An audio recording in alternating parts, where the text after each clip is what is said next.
La trilogía original de Star Wars es considerada un clásico en la historia del cine, tres películas que marcaron a toda una generación. Años después, surgió lo que sería el inicio de una nueva trilogía, algo que generó emoción e histeria en los fans por ver esta entrega. Habiendo pasado el día de Star Wars, 4 de mayo, llegó el momento de comentar la trilogía de precuelas, y arrancamos con el primer episodio. ¿Fue un origen fallido? ¿Fue un inicio fallido o realmente fascinante? Hola, ¿qué tal amigos y masters de Star Wars? Yo soy Matt y en esta ocasión voy a dar mi opinión sobre la película Star Wars Episodio 1, La amenaza fantasma. Star Wars Episodio 1, La amenaza fantasma, o también llamada Star Wars Episode 1, The Phantom Menace, es una película de ciencia ficción, ópera espacial, estrenada en 1999. Es la primera película perteneciente a las precuelas de Star Wars, o sea, la primera entrega en cuanto a cronología interna, y es la cuarta película de esta saga, dirigida en esta ocasión por George Lucas, producida por Lucasfilm y distribuida por 20th Century Fox.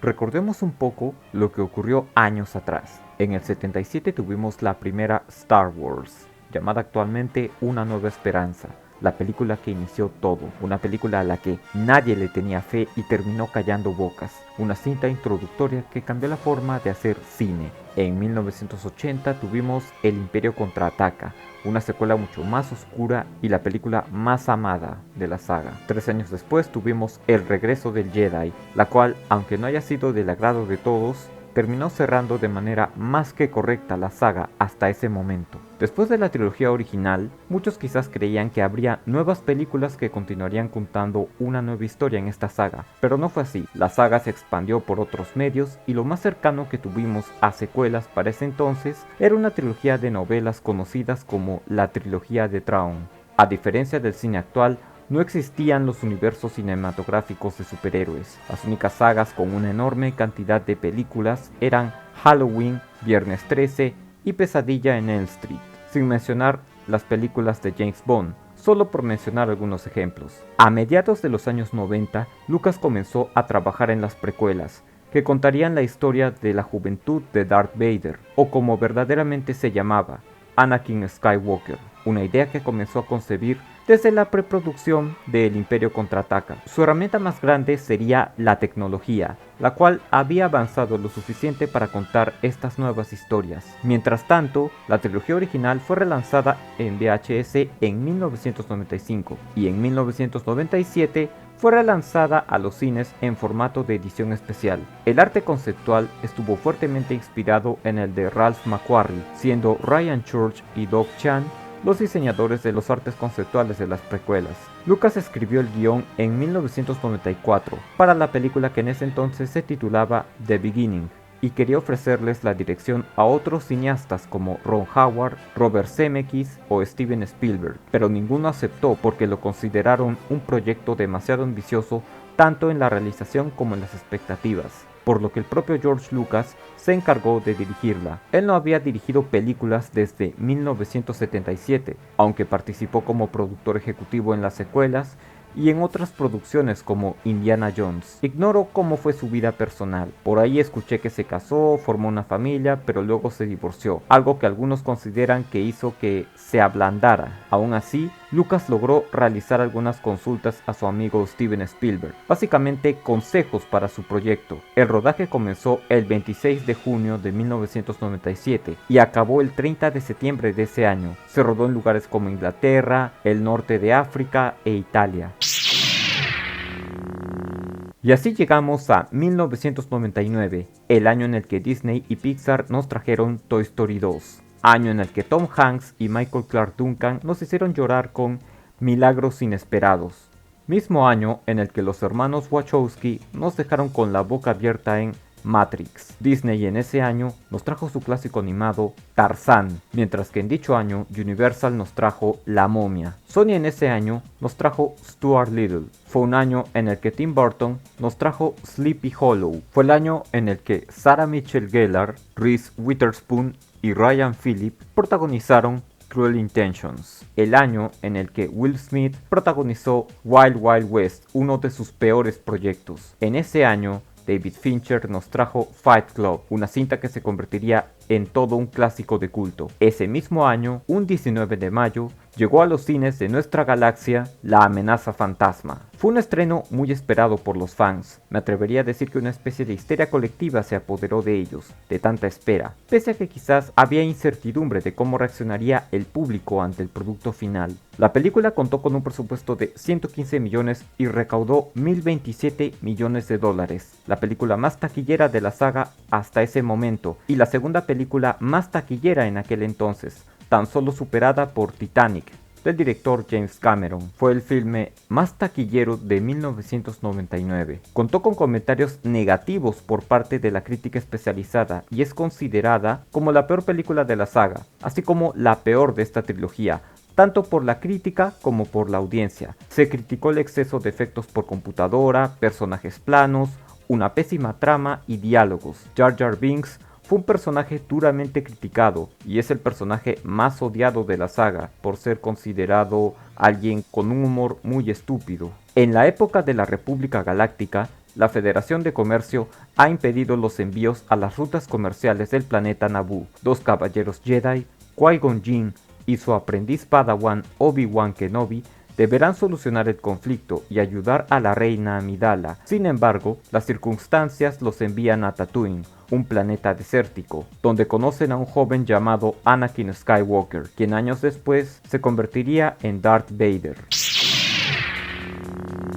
El diseño de producción es extraordinario. Fue la primera película en rodarse con cámaras digitales, lo cual facilitaría la edición de efectos digitales, valga la redundancia. Siempre he escuchado quejas de que en las precuelas Lucas ha usado bastante pantalla verde y efectos por computadora. Sin embargo, no es así del todo. Para esta película, todavía Lucas conservó el estilo que usaron en la trilogía original. Hay efectos por computadora, hay naves y criaturas que se diseñaron por ordenador como son los Gungan o personajes como Watto y Sebulba, pero sobre todo Jar Jar Binks. Y pese a que no es el favorito de nadie, no podemos negar que fue uno de los primeros personajes hechos por computadora, y años después, creo yo, sería la influencia para otros personajes tales como Gollum de El Señor de los Anillos o Dobby en las películas de Harry Potter, entre muchos otros. Se rodó tanto en los estudios Livingston Film como en los estudios Elstree en Inglaterra. Para la secuencia del bosque de Naboo se rodó en el parque Casiopuri,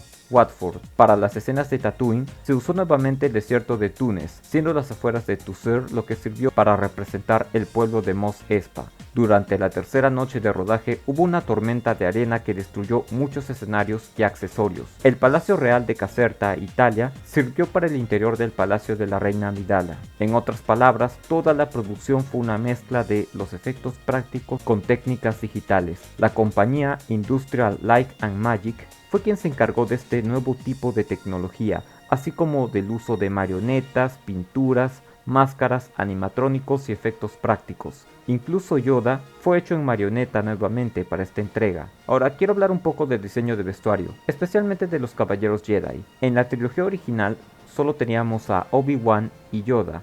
Sus vestuarios eran similares a los de los samuráis, que tenían como una especie de falda que llegaba hasta el piso, pero a partir de esta entrega, los Jedi usaban un vestuario similar a un uniforme de karate, botas y una toga Jedi que tiene capucha. Hasta el diseño de la capucha es mucho mejor. La capucha del traje de Obi-Wan en la trilogía original terminaba en punta. Los efectos visuales son muy buenos, mejores que la trilogía original. Visualmente es brillante y hoy en día, bajo mi punto de vista, han envejecido bien. Asimismo, la fotografía es excelente, pues en muchas ocasiones se enfoca bastante a personajes como Obi-Wan, Yoda, Anakin, Padme o Palpatine, como si quisiera dar a entender lo importantes que serán para el futuro. Nos muestran tomas panorámicas de muchas escenas como las del estadio de las carreras o el área de los tubos de celdas luminosas donde se da la pelea entre Darth Maul contra Qui-Gon y Obi-Wan. Lucas siempre ha querido resaltar con ello su enorme ingenio, su talento para la creación de mundos ficticios. Las secuencias de acción fueron rodadas con croma. Para esto el director de fotografía, David Tattersall, tenía que buscar luces más potentes para iluminar los decorados, y John Knoll, supervisor de efectos visuales, desarrolló un software que eliminaría el reflejo del suelo brillante.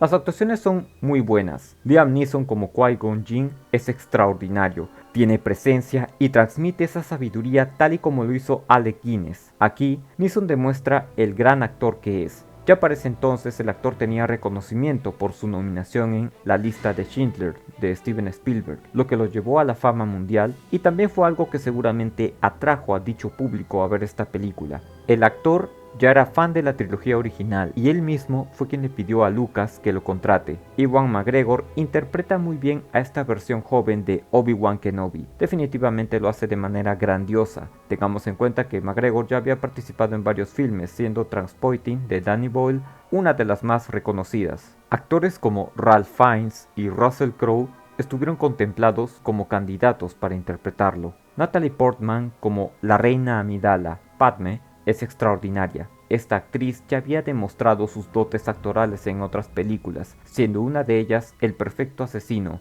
de Luc Besson. Tenemos a Jake Lloyd como el pequeño Anakin Skywalker. Realmente es bueno, no me parece mal actor como todo el mundo dice. A mí como espectador me pareció bastante convincente, sobre todo en las escenas relacionadas con su madre. Antes de esto, el pequeño actor ya había trabajado en una cinta navideña llamada El regalo prometido. También tenemos a Frank Oz como el maestro Yoda, dándole la voz al personaje mientras lo maneja como su marioneta. Ian McDiarmid como el senador Palpatine, y también interpretando a Darth Sidious de manera soberbia. Tenemos a Ray Park como Darth Maul, el villano de esta película, el cual hace un trabajo fascinante. Las malas lenguas dicen que fue elegido más por sus dotes en las artes marciales que por su capacidad actoral. Aún así, realiza unos gestos y una mirada muy intimidante, y hay que decirlo, el aspecto del personaje lo ayuda. Peter Serafinowicz se encarga de darle la voz al personaje. Benicio del Toro fue uno de los candidatos para interpretar a este villano, pero declinó al ver que su personaje no tenía muchos diálogos. No olvidemos a personajes como Artudito y C-3PO, interpretados por Kenny Baker y Anthony Daniels, respectivamente, y por supuesto a Samuel L. Jackson como Mace Windu, el cual realiza un trabajo muy bueno, transmitiendo un aura de tranquilidad, pero al mismo tiempo se muestra como alguien estricto y autoritario. Jackson ya tenía su fama por películas como Jurassic Park, Duro de Matar 3 y Pulp Fiction,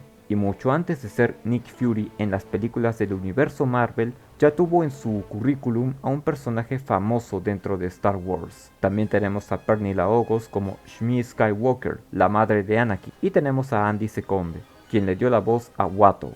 No olvidemos a Ahmed Best como Jar Jar Binks y Brian Blessed en la voz del Boss Nass.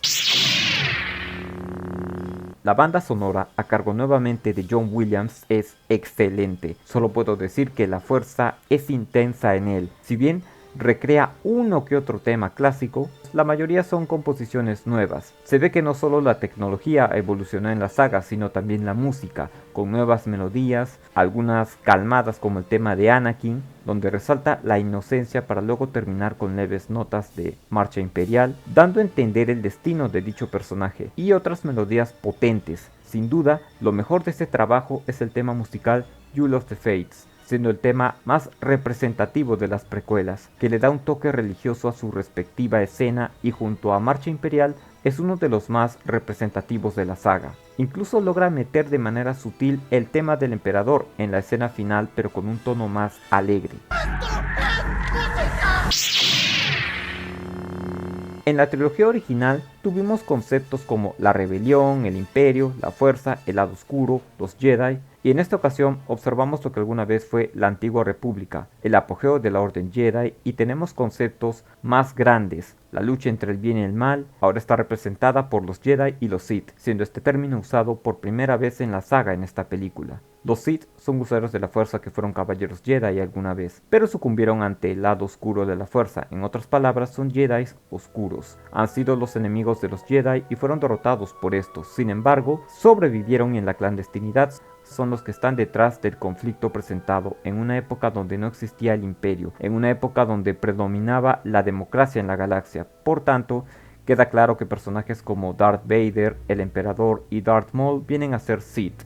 Una subtrama utilizada en toda esta trilogía es la profecía del elegido, una profecía que habla de un ser que le dará el equilibrio a la fuerza. Dicho elegido vendría a ser Anakin, al tratarse de alguien con talentos de la fuerza ocultos y quien proviene de una mujer que lo concibió sin haber tenido pareja, por lo que se observa que Lucas se inspiró bastante en la religión católica. Hay un concepto que esta película toma de la trilogía original, el cual es el concepto del viaje del héroe, el héroe joven inconforme con su vida, con mucho potencial para su futuro. En la trilogía original, dicho personaje era Luke, en esta precuela es Anakin. De hecho, el vestuario que usan ambos es algo parecido, el llamado a la aventura. Tanto Anakin como Luke dejaron su planeta de origen. El mentor sabio que ayuda al héroe con lo que su transformación da inicio. En la trilogía original era Obi-Wan, mientras que en esta precuela ese mentor vendría a ser Qui-Gon. La mujer en apuros, en la trilogía original era Leia, mientras que en esta precuela vendría a ser Padme. Algo que diferencia bastante esta entrega de la trilogía original es que tenemos bastante temática política. Si bien en dicha trilogía escuchamos términos como el Senado Imperial o la Antigua República, aquí la política predomina bastante. Tenemos lo que es la Federación de Comercio, la República, el Senado, etc. Incluso los Jedi, si bien son guardianes de la paz y la justicia en la galaxia, vienen a ser como los intermediarios de la paz, negociadores. Recordemos que tanto Qui-Gon como Obi-Wan son enviados por el canciller Valorum para solucionar el conflicto. Más que nada, la secuencia de Coruscant es full diálogo, los cuales en su mayoría funcionan. Sé que tienen política y que gran parte de la película contiene mucha política, pero eso es parte de la historia de esta saga. Gran parte de lo que ocurre se debe a la política, gran parte de lo que ocurre en la vida real se debe a la política. La política de alguna forma es parte de nuestras vidas y afecta a estas. Además, no se necesita ser un experto en política, pues la película se deja entender perfectamente. Hay películas que tienen temáticas políticas que son mucho más complicadas de entender. Por ejemplo, Oppenheimer, del director Christopher Nolan, tiene una parte en la que es netamente política. Llegó la hora de hablar sobre los personajes, empezando por Qui-Gon Jinn, un caballero Jedi bastante respetado, con ese aspecto de cabello largo y barba, es prácticamente una figura mesiánica. Es un personaje calmado, es pacifista, posee una filosofía que dice no pienses, siente el momento, pero es testarudo, suele tener rencillas con muchos de los personajes, a veces con la reina Amidala o con los mismos guardaespaldas de Naboo, sobre todo con el Consejo Jedi, pues no comparte opiniones con ellos. Es por eso que no es parte del Consejo y sus rencillas se hacen más evidentes cuando sí o sí quiere entrenar a Anakin. Otro personaje importante es Obi-Wan Kenobi. Aquí es mostrado como un alumno, o mejor dicho, aprendiz Padawan de Qui-Gon. Sí, Padawan es otro término utilizado en las precuelas. Es un personaje que demuestra seguir al pie de la letra el código Jedi, aunque a veces piensa mucho en el futuro, pero está realmente comprometido con la Orden Jedi y con la misión que tiene que cumplir. Él, al igual que el resto del consejo, estaba en desacuerdo de que Anakin sea entrenado, pero tras la muerte de su maestro, le hace la promesa de que entrenaría a Anakin. La relación entre estos dos personajes es muy importante para el futuro. Cuando vemos sus secuencias de acción,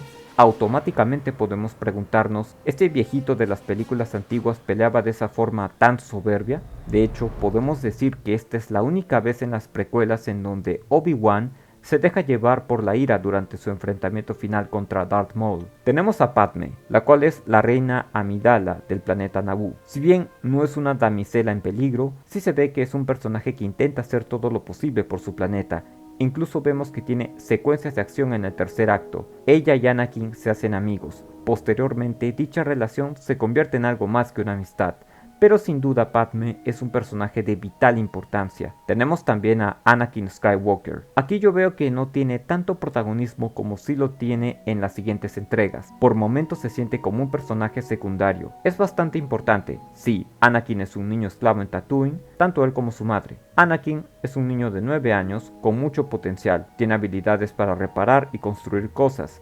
Descubrimos que él es quien creó a C-3PO. Es un personaje muy bondadoso, noble, busca ayudar sin recibir nada a cambio. Si bien tiene un momento bastante conmovedor que es cuando se despide de su madre, pobrecillo, realmente todo lo que vemos en él nos hace preguntarnos cómo es posible que un niño tan bueno y noble se convierta en un ser tan despiadado. Esa es una historia de origen brutal. De todos modos, su participación en la batalla de Naboo y en la carrera de pods demuestran que efectivamente es un buen piloto. A propósito, La carrera de Potts es otra de las magníficas secuencias que tiene esta película. Lucas se inspiró en la carrera de cuadrigas de Ben-Hur. Se nota que comparten similitud, pero al mismo tiempo va más allá. Tenemos la aparición de R2-D2 y C-3PO, los queridos droides. R2 proviene de Naboo y C-3PO proviene de Tatooine. Ahora sabemos el origen de cada uno. R2 mostrando ser un gran personaje de apoyo y C-3PO pues no tiene mucha participación, pero funciona bien como alivio cómico. Y claro, fue creado para que ayude a la madre de Anakin, la cual, siendo consciente del potencial de su hijo, está de acuerdo con su liberación y que se convierta en caballero Jedi. Tenemos personajes como Yoda, a quien ya vimos en la trilogía original. También es un títere, con un diseño un poco distinto, pero no es el personaje sarcástico de dicha trilogía, se le ve más sabio y calmado. No es una crítica, él es uno de los que en un principio se muestra en desacuerdo de que Anakin sea entrenado debido a su edad y al futuro incierto que todos veían en él. También tenemos personajes como Palpatine, senador del planeta de Naboo que, aconsejando a la reina, logra que Valorum sea destituido como canciller, cargo que luego obtiene Palpatine. Si bien el actor que lo interpreta es el mismo que interpreta al emperador, no sé si para aquella época los fans ya sabían que se trataba del mismo personaje, pero ya sabiéndolo hoy en día, pues podemos ver cómo poco a poco él va ascendiendo silenciosamente hasta alcanzar más poder. De hecho, el título, La amenaza fantasma, se refiere a él y la obtención de poder dentro del Senado, cada vez más y más. Ahora quiero hablar del nuevo villano, en este caso Darth Maul, un Lord Sith entrenado por Darth Sidious, cuyo aspecto, traje oscuro y rostro pintado de negro, rojo y con esos cuernos en su cabeza parece un demonio. Es un villano muy interesante, con mucha presencia y sus secuencias de acción demuestran que es una máquina de matar.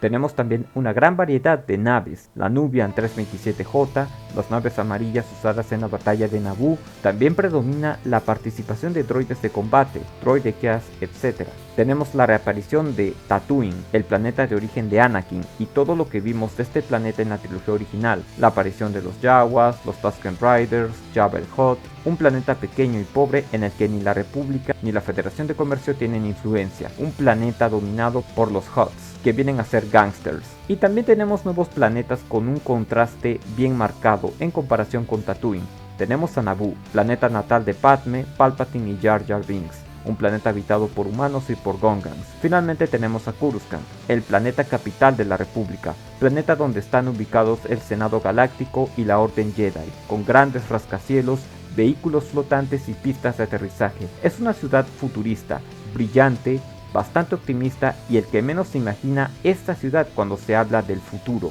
Lucas se inspiró en la ciudad de Trantor de Isaac Asimov, mientras que para los vehículos flotantes entre rascacielos tomó influencia de la película Metrópolis del director Fritz Lang. Tenemos secuencias de acción extraordinarias, donde podemos ver la magnífica carrera de Potts, el primer encuentro entre Qui-Gon y Darth Maul, la batalla de Naboo, en el que tenemos 4 frentes. El primero que viene a ser los Gungan contra el ejército de droides de la Federación de Comercio, Padme y su equipo tratando de llegar a la sala del trono, Anakin y el resto de pilotos en el espacio tratando de destruir la nave de control de la Federación, y por supuesto el enfrentamiento entre Darth Maul contra Qui-Gon y Obi-Wan, un enfrentamiento épico en el que suena el tema Duel of the Fates, llamado también Duelo de Destinos, pues en este enfrentamiento el destino de Anakin está en juego, ya que si Qui-Gon sobrevive, él entrenaría a Anakin, y la historia que conocemos sería distinta. De lo contrario, ya sabemos en qué terminaría convirtiéndose Anakin. Para esta secuencia, el coordinador Nick Gillard fue contratado para crear un nuevo estilo de lucha que se diferencie de la trilogía original, combinando técnicas como esgrima, kendo y kenjutsu. El funeral de Qui-Gon siento que representa de alguna forma la creencia de los Jedi de hacerse uno con la fuerza. Asimismo, conocemos la regla de 2, una filosofía de los Sith que significa que solo puede haber 2 Sith, conformado por un maestro y un aprendiz. Se puede decir que el filme tiene un final optimista, tal y como lo tuvo el filme del 77. Uno de los aspectos más discutidos fue Jar Jar Binks, el personaje más odiado de la saga. ¿Detesto al personaje? No. ¿Es un personaje idiota? Sí, bastante. No es un personaje que admire ni deteste en las películas. Me es indiferente y aportó lo que tenía que aportar, ya sea para bien o para mal. En este caso fue para bien, ya que sirvió de ayuda a los Naboo para llevarlos ante los Gungan. y forjar una alianza. Y es gracias a Jar Jar que tenemos esa secuencia de la ciudad de los Gungan bajo el agua, una secuencia maravillosa. Y tardaríamos años en ver mundos submarinos en el cine, pues esto lo tuvimos años después en Aquaman, película del ya extinto DCEU. Claro que no vamos a negar que tiene momentos incómodos como usar su lengua para comer manzanas mientras almuerza o momentos estúpidos. Es un personaje caricaturesco, admito que parece sacado de series animadas de los 90. Es claro que Lucas lo creó principalmente para vender juguetes y quizás para añadir algo de entretenimiento con tanto diálogo lleno de política. Lastimosamente el público con la justa soportó a los Ewoks. Hay un concepto que quería mencionar en este punto del video, los famosos midichlorianos, partículas que hacen a las personas afines a la fuerza, y cuanto más tengan, son más sensibles a esta. De por sí este agregado es pésimo, puesto que le quitan el aspecto místico y espiritual que caracterizaba a Star Wars. Personalmente me molestó esto, pues para mí el aspecto mágico y o místico es muy diferente al aspecto científico, y tratar de decir que son lo mismo pues hace que se pierda la magia. Este mismo problema lo tuve con la película Thor de Marvel Studios, donde nos mencionan que la magia es ciencia avanzada y que los vikingos confundieron a estos seres de otro mundo con dioses. No soporto cuando mezclan lo mágico místico con lo científico. Muy diferente habría sido si los Jedi hablaban de los midichlorianos como una teoría y que no estaba del todo comprobado. Los diálogos a veces pecan de ser pobres. Por ejemplo, la escena de Anakin y Padme. Me parece que ese diálogo pudo ser manejado de mejor manera, por uno mucho más natural y más fluido. Siendo la primera vez que ambos personajes se conocen, creo que hasta un hola habría bastado. Y es evidente que los diálogos no son el fuerte de Lucas, y eso ya viene desde antes, pues recordemos que en Una Nueva Esperanza también teníamos ese problema. Recordemos la conversación de Han Solo y Jabba en Tatooine, la cual era la misma que el primero tuvo con Greedo, el famoso "eres un gran ser humano" o el diálogo del viejo Obi-Wan sobre la precisión de ataque de los Stormtroopers, cuando en realidad poseen pésima puntería. También es evidente que su narrativa necesitaba pulirse un poco. Tenemos el poder de los Jedi de usar la fuerza a velocidad al principio del filme y no lo usan en la batalla contra Maul. Pudieron haberse ahorrado dicho poder y en su lugar usar detonadores contra los destructores. Tampoco profundizan en el conflicto que nos quieren vender. Nos dicen que el pueblo de Naboo se muere, pero nunca nos explican por qué. O sea, detuvieron los envíos a las rutas comerciales a este planeta, pero se trata de un planeta. Acabamos de ver que tienen agua, acabamos de ver que tienen vegetación. Es imposible que no tengan alimentos. ¿Cómo es posible que se mueran de hambre? Habría sido mejor si en lugar de falta de alimentos, el argumento hubiese sido sobre la aparición de una misteriosa plaga en el planeta, liberada por Darth Sidious o Darth Maul, y que necesitaban medicamentos para sintetizar una cura, y que la Federación de Comercio impedía dicho envío. Eso habría hecho a la narrativa mucho más orgánica, sobre todo mostrando víctimas de dicho virus, familias devastadas, etc. Por último, Anakin llegando a la batalla espacial por conveniencia. Muy diferente habría sido si tuviéramos una interacción entre él y los pilotos en dicha batalla, y que coordinaran para que Anakin realice el disparo final. Y de hecho, me hubiese gustado que Anakin se llevase el casco que usó en la carrera de Pods, y que use ese mismo casco estando en la batalla de Naboo, pues eso reforzaría más ese lazo con su madre y a la vez le serviría a los Jedi como excusa para desconfiar del joven Skywalker. Entre algunas curiosidades, tenemos un breve cameo de E.T., 3 de ellos durante la sesión del Congreso del Senado. En esa misma escena tenemos a un par de Wookiees. La actriz Keira Knightley, conocida por protagonizar las películas de Piratas del Caribe, interpretó a la guardaespaldas de la reina Amidala. Esta actriz se parece tanto a Natalie Portman que cuando estaba maquillada, la madre de Keira no la reconoció. El supremo canciller Valorum es interpretado por Terrence Stamp, actor que interpretó al General Zod en las 2 primeras películas de Superman que protagonizó Christopher Reeve. Hay una escena eliminada donde Anakin pelea con Greedo. Sí, el mismo que años más tarde sería asesinado por Han Solo. La hija de George Lucas hace un cameo como una de las amigas de Anakin. En los créditos finales se puede ver que Jabba el Hutt aparece interpretado por él mismo, así como el nombre de Keira Knightley mal escrito. Al terminar los créditos finales, se puede escuchar la respiración de Darth Vader. ¿Las malas críticas y el odio estaban justificados? Mi respuesta es no. Yo sé que Jar Jar es un personaje torpe, pero creo que pese a todo ello aporta lo que tiene que aportar. Aportó para bien en este filme, ya que gracias a él se da el apoyo para pelear contra los droides. La actuación de Jake Lloyd no es mala. De hecho, creo que el niño hizo un trabajo correcto. Por ejemplo, Daniel Radcliffe, Emma Watson y Rupert Grint no han sido grandes actores cuando comenzaron con Harry Potter, pero conforme avanzaban las películas sus habilidades actorales también iban mejorando. Habrá habido actores que sí habrán destacado siendo niños, tales como Haley Joel Osment, Macaulay Culkin y Anna Paquin, pero de nuevo, son niños y no creo que se tenga que exigirles tanto a esa edad. Con lo que vi de Jake en esta cinta, estoy más que satisfecho. Argumentalmente, Anakin está bien escrito. Yo no esperaba ver ningún Damian Thorne ni nada por el estilo, aunque su participación en la batalla de Naboo debió haber sido más orgánica. Y en cuanto a la política, sé que hay mucha política, pero se deja entender perfectamente. Películas como Oppenheimer son mucho más complejas de entender.